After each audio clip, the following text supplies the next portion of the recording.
Cześć, nazywam się Monika Urantówka i witam Was na swoim kanale. W dzisiejszym filmiku pokażę Wam, jak namalować atomówki z użyciem kolorów hybrydowych. To mój pierwszy filmik na tym kanale, dlatego będę wdzięczna, jeżeli w komentarzach napiszecie, co Wam się podobało, co powinnam zmienić, a co chcielibyście zobaczyć w kolejnych odcinkach. Ok, zaczynamy od szkicu.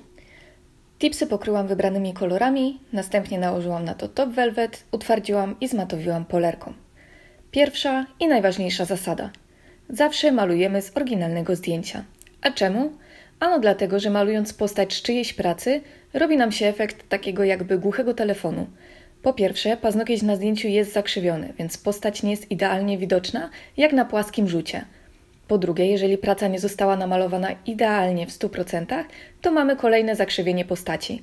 I teraz jeżeli nam nie uda się odzorować jej w 100%, to nagle zamiast atomówki mamy quasimodo. Kolejna zasada. Do szkicu używamy miękkiego ołówka. Ja używam tutaj miękkości 4B.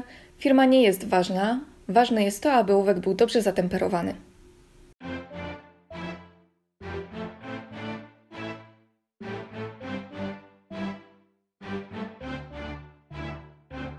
Do malowania atomówek będę używać kolorów hybrydowych. Jeżeli nie macie danego odcienia, możecie kolory mieszać między sobą. Dzięki temu uzyskacie pożądane odcienie. Pamiętajcie, aby warstwy kłaść cienko, dlatego że jeżeli warstwy będą za grube, mogą powstać Wam bąbelki albo kolor może się Wam zmarszczyć. Malując kolorami hybrydowymi, musimy przytwardzać każdą jedną warstwę. Jak widzicie, ja zaczynam od wypełnienia mojego szkicu kolorami, a dopiero później przejdę do konturowania. Jeżeli dajecie cienkie warstwy koloru, możecie je przytwardzić dosłownie na 5-10 sekund i możecie malować kolejne warstwy. Jeżeli Wasze kolory hybrydowe są zbyt słabo napigmentowane, możecie do tych zdobień używać żeli kolorowych, ewentualnie wzmocnić swoje kolory hybrydowe pigmentami.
Do czarnego koloru polecam dodać Wam odrobinę pigmentu.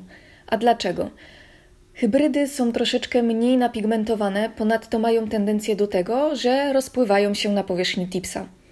Natomiast jeżeli dodacie odrobinę pigmentu, Wasz szkic będzie dużo cieńszy, dużo bardziej napigmentowany i będzie dużo lepiej wyglądać. Malując kontury, pracujemy tylko końcóweczką pędzelka. Im mocniej dociśniecie, tym grubsza wyjdzie Wam linia. Dlatego tutaj pracujemy bardzo delikatnie i kontrolujemy to, aby na końcówce pędzelka nie zbierał nam się produkt. Czyli nabierając produkt, odsączamy delikatnie pędzelek, żeby nie robiła nam się taka kuleczka na końcu i dopiero wtedy malujemy kontury.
Na utwardzoną atomówkę nakładam Top No Wipe i utwardzam.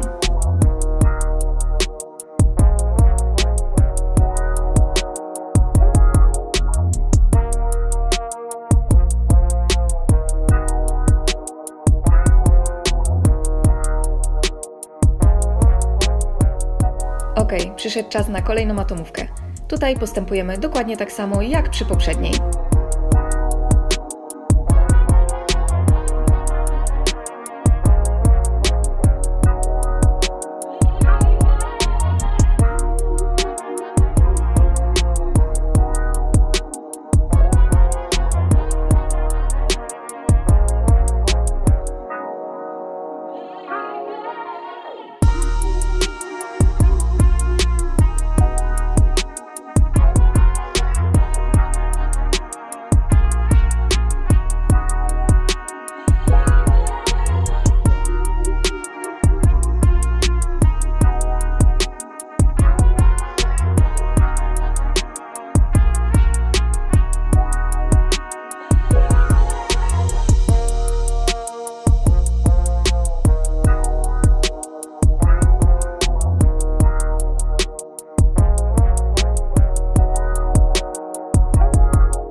Ostatnia atomówka również jest skończona, a tak prezentują się wszystkie 3 koło siebie, pokryte topem No Wipe w wersji błyszczącej.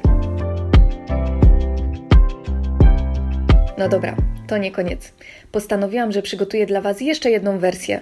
Zobaczcie, co dla Was przygotowałam. Bierzemy nasze gotowe atomówki i za pomocą białego multiartu tworzymy gruby kontur dookoła naszej postaci. Pamiętamy, żeby malując dodatkowy kontur, nie wjechać na nasze wcześniejsze kontury.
Możecie zostawić wersję z wypukłym białym konturem, możecie przykryć Wasze atomówki topem No Wipe, albo możecie zrobić tak jak ja, czyli skończone atomówki pokrywam topem Velvet i zostawiam je w wersji matowej. Teraz możecie przyjrzeć się, jak wyglądają moje skończone atomówki w wersji matowej.